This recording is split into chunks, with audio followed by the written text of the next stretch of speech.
વિધવા માતાના દીકરા હતા આપા જાદરા, બહુ લાડકવાયા હતા, બાપ હતા નહીં નાનપણથી, એટલે ક્રોધી, અલગ પ્રકૃતિના. રાત પડતા એનો દિવસ ઉગે અને દિવસે આખો દિવસ સૂતા રહે. એને તલવાર અને ઘોડી બહુ ગમે, અને તલવાર ને ઘોડી લઈને જતા એટલો બધો ત્રાસ આપે માગબાઈને. વૃદ્ધ માની સેવા કરે તો રોજ મારે, કોરડાઓ મારે, ઉઠી જાય. મોલડી ગામ આજે પણ તમે જો મોલડીમાં તમારે ક્યારેક જવું હોય તો મોલડી ગામ રાજકોટ પાસે આવ્યું છે. તમે રાજકોટ થી જાઓ તો બરાબર રીતે એ રાજકોટ અને મોરબી વચ્ચે મોલડી ગામ આવ્યું છે. એ મોલડી ગામમાં જેઠ મહિનો હતો અને જેઠ મહિનામાં બધા નવા મકાનો બનતા. એ મકાનના નડિયા ચારવા માટે કુંભાર ભગતો બધા આવ્યા હતા. અને કુંભાર ભગરમાં એક મેપો ભગત હતા. એ મેપો ભગત નડિયા ચાળવા, જૂના હોય ને દેશી નડિયા, એ ચાળવા માટે બધા આવ્યા હતા. અને એમાં મેપા ભગતને કહેવામાં આવ્યું આપા રતાએ કે મેપા ભગત જોતો ખરો, આ જેઠ મહિનાની વાદળી આવી ગઈ છે, બધા પોતપોતાનું ઢાકે છે, તારો સામાન ઢાકી દે, બાકી પલળી જશે આ વરસાદમાં. અને ત્યારે મેપો ભગત કે એના રખોપા તો મારો રામ કરે, કઈ ન થાય. આપણે કહ્યું કે અરે હોય કઈ.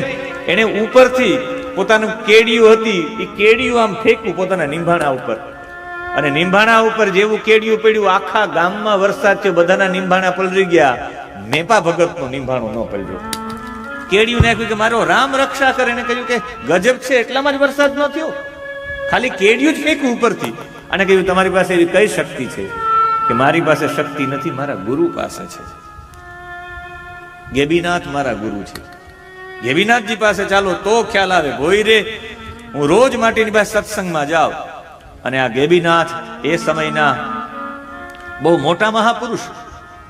મેપો ભગત કહે કે હું તો ચાકડો ચલાવતો અને એ રોજ માટે અભ્યાગતને જમાડું, ચાકડો ચલાવું. ખેતરમાં ચરતી બકરીઓને મેં જોઈ, એ જંગલ તરફ જતી હતી. એ બકરીઓને જંગલમાંથી વાળવા માટે હું એની પાછળ પાછળ ગયો, એની રક્ષા કરવા માટે. એ સમયે પહાડની ખોપમાં ઘૂસી ગઈ, એક મોટું ભોયરું હતું, ત્યાં બકરીઓ જતી રહી. મને એમ કે આ જંગલી પશુઓ ખાઈ જશે, તો હું એની પાછળ પાછળ ગયો. ત્યાં તો એ ગુફાની અંદર એક જોગંદર બેઠા હતા, વાંબ જેવી ભૂરી જટા. આ ભ્રમરો હતી એ પણ એકદમ ભૂરી ભૂરી સફેદ થઈ ગઈ, તેજસ્વી આંખો, કઠોર અને ખડતલ શરીર, કાનમાં કુંડળ, ગળામાં રુદ્રાક્ષની માળા, છાતી ઉપર રુદ્રાક્ષની માળા, આખા શરીર ઉપર ભસ્મનો લેપ, ઢોલી, એક કંઠો. પ્રણામ કર્યા ત્યારે કર્યું જનાવર ખાઈ જશે તો, એટલે હું આ બકરીઓને લેવા માટે આવ્યો છું. અને જયારે એવું કહ્યું ત્યારે કે બેટા ये राम की बकरिया है, એ બોલ્યા જોગંદર ગેબીનાથજી, ફિકર ન કરો, ભલે આવ્યા છો. અને પ્રણામ કર્યા અને પછી તો ભોયરામાં કહ્યું કે બેસો. ધગધગતો ધૂણો હતો. દર્શન ને સત્સંગ કરીને એટલો બધો આનંદ આવ્યો કે મેં વિનંતી કરી કે હું રોજ આવી શકું? તો કે હા, રોજ આવી શકું. આવી રીતે એના શિષ્ય બન્યા. અને એ મેપો ભગત કહે કે ચાલો મારા ગુરુજી પાસે. એના ગુરુજી પાસે લઈ ગયા. અને જેવા ગેબીનાથ પાસે ભોયરે રંગત લાગી, એક ગૃહસ્થાશ્રમીને મોક્ષનો અધિકારી બનાવવા માટે આપા રતાને દીક્ષા આપી ગેબીનાથે, એક ક્ષત્રિયને, એક દરબારને. અને આપા રતાને જે દીક્ષા આપી, પછી તો દીક્ષા લઈને એને બહુ ભજન કર્યું ભગવાન. આપા રતાને એક દિવસ રાત્રે લક્ષ્મીજી પ્રગટ થયા કે તારા ખેતરમાં એક ચરુ નીકળશે, તું મારો સ્વીકાર કર. આને કહ્યું કે નહીં નહીં, મારે ન જોઈએ. માં એ મારે માયા ન જોઈએ. માયા કે હું પ્રસન્ન થઈ છું. કહ્યું કે મારે તો નિષ્કામ ભક્તિ જોઈએ. જો તમે મારા ઘરે આવવા માંગતા હોય તો મારે ઘરે દીકરી બનીને આવો, બાકી આવી રીતે મારે પૈસાના રૂપિયા નથી જોતા. એ જ કઠોર પરિશ્રમ કરવો છે. મારે ઘરે તમે દીકરી થઈને આવો, મારે પરિશ્રમ જતો રહે એવું નથી કરવું. અને એને ત્યાં એક દીકરીનો જન્મ થયો, આપા રતાને ત્યાં. એ બીજા કોઈની, એનું નામ માકબાઈ. અને આ માકબાઈ, એને ત્યાં માકબાઈ નો જન્મ થયો. એ આપા રતા અને મોલડી આપા રતા રોજ સત્સંગ કરાવે. અને એવો સત્સંગ કરાવે આ ભજનાનંદી પુરુષ આપા રતા. અને એ આપા રતા જયારે એની દીકરી માંગબાઈ મોટી થઈ ત્યારે એને સોનગઢમાં પરણાવવામાં આવી. હું તમને આ લઈ જવા એવા માટે માંગુ, જલારામ બાપાનો પૂર્વ જન્મ જોઈ લઈએ તો આ વખતના જલારામ બાપા શા માટે એટલા ભજનાનંદી હતા એ ઓચિંતો ખ્યાલ આવી જાય. આપણા અનેક જન્મોના પુણ્ય હોય ત્યારે ભજનાનંદી તરીકે કે ભજનમાં રુચિ થાય. એક જન્મમાં કથામાં રુચિ ન થાય. આમાં જેટલા લોકો તમે લોકો બેઠા છે ને તમને કથામાં પ્રેમ આવે તો સમજવાનું કે તમે ગયા જન્મમાં પણ કથામાં તમને પ્રેમ હતો એટલે તમને કથામાં પ્રેમ થયો છે. તમને કથામાં પ્રેમ ન હોય, તમે આમ 12 ચક્કર મારો ને આમ આટા લગાવો તો સમજવાનું કે તમે પેલા નિશાળિયા છો. આ જન્મમાં સંસ્કાર પડશે તો આવતા જન્મમાં ચોક્કસ થશે. આ વિદેશમાં નથી બધા ઓલા ગોરા લોકો હરે રામ રામ રામ હરે હરે કરતા હોય ત્યારે મને એમ થાય એ ગયા જન્મમાં ડોળાસામાં ક્યાંક ડોસીમાં હશે, કથા સાંભળી એટલે આ વખતે હરે રામ. એને કઈ રામ સાથે લેવા દેવા નહીં, પણ ભૂલમાં પણ કથા સંભળાઈ જાય તો હરે રામ કરતા થઈ જાય ખરા. ભલે ઇંગ્લેન્ડમાં જન્મીએ કે બીજે ક્યાંય જન્મીએ કે પછી આફ્રિકામાં જન્મીએ, આપણી વૃત્તિ એના તરફ વહી જ જાય.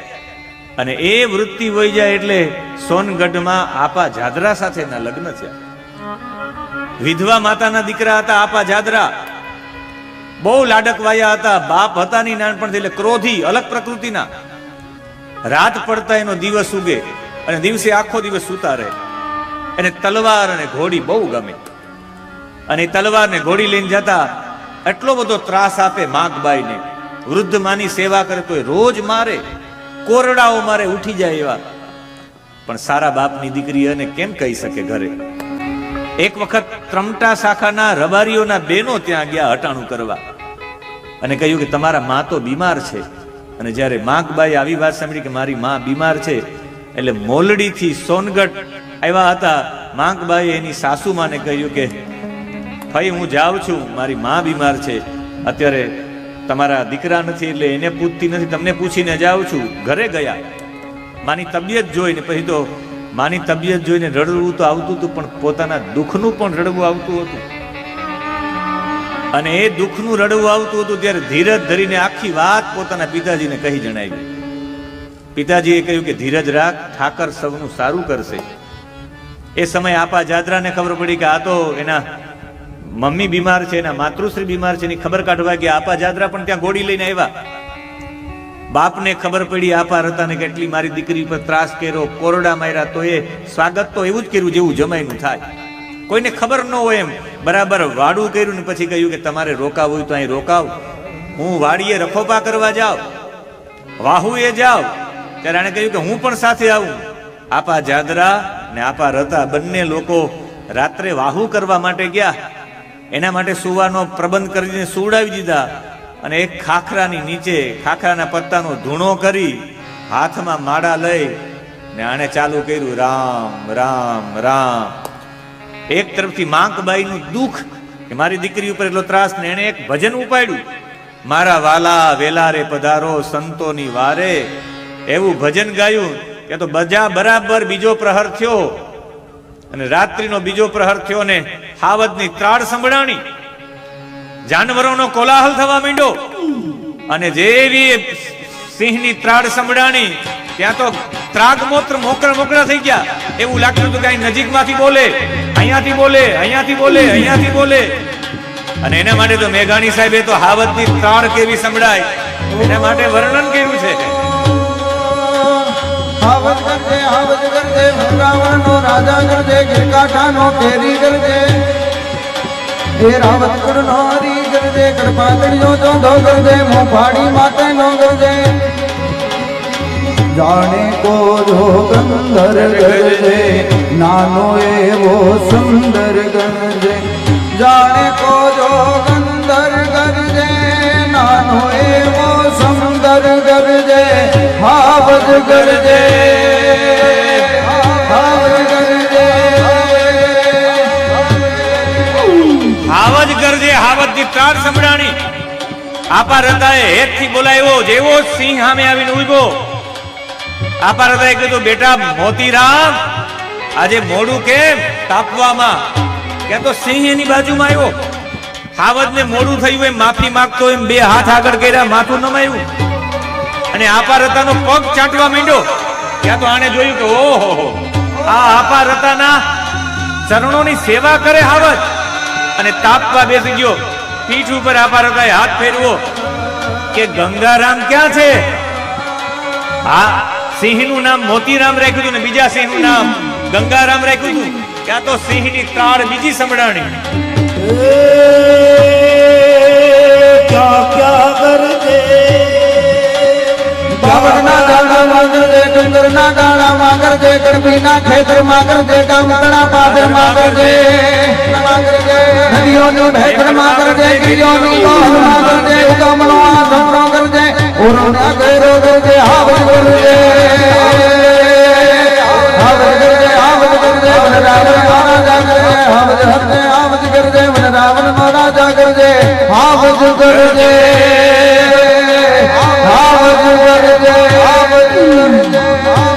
ત્યાં તો દક્ષિણ કાંઠાના પર્વતથી ઠાંગાના પર્વતથી ડણક દીધી હાવજે આપા રતાની સામે જોઈને જમણો પગ ઊંચો કર્યો ગંગારામે કાંટો વાગ્યો તો પગમાંથી લોહી નીકળતા હતા નાનો એવો ચીપિયો લઈ અને જેવો ચીપિયો પકડીને જેવો જ કાંટો ખેંચ્યો છે આ કાંટો હાવજના પગમાંથી નહીં આપા જાત્રાના હૃદયમાંથી નીકળ્યો કે ઓ આવો તપસ્વી હૃદયમાંથી ક્રોધ રૂપી કાંટો નીકળી ગયો છે આપા રતાના પગમાં પડી ગયા છે આપા જાદરા અને કહ્યું આજથી તમે મારા ગુરુ મુખ મેં હો રામ નામ રામ સેવા ને मुख में हो राम नाम राम सेवा हाथ में मुख में हो राम नाम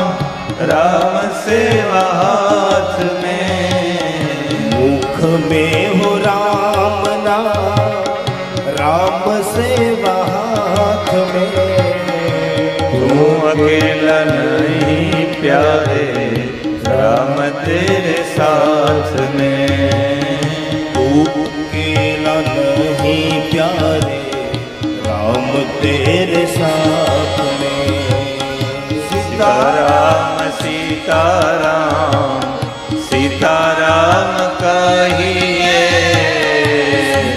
राम सीताराम सीताराम कहिए जाहि विधि राखे राम ताहि विधि रहिए चाहे वेद राखे राम ताहि वेद रहिए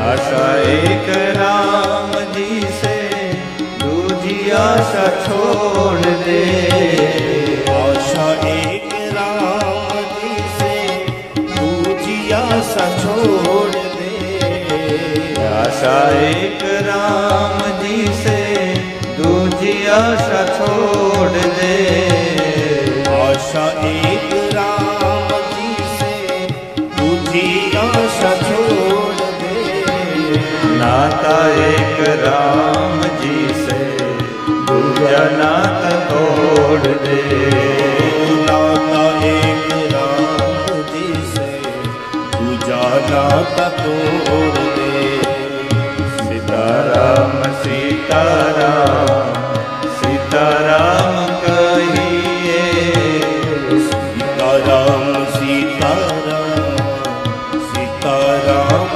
कहिए चाहे विधि राखे राम ताहि विधि रहिए चाहे वेद राखे राम ताहि वेद रहिए विधि राखे राम ताहि विधि रहिए ताहि वेद राखे राम ताहि वेद रहिए सीताराम सीताराम सीताराम कहिए सीताराम सीताराम सीताराम कहिए जय विधि राखे राम ताहि विधि रहिए ताहि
रामचंद्र भगवान की,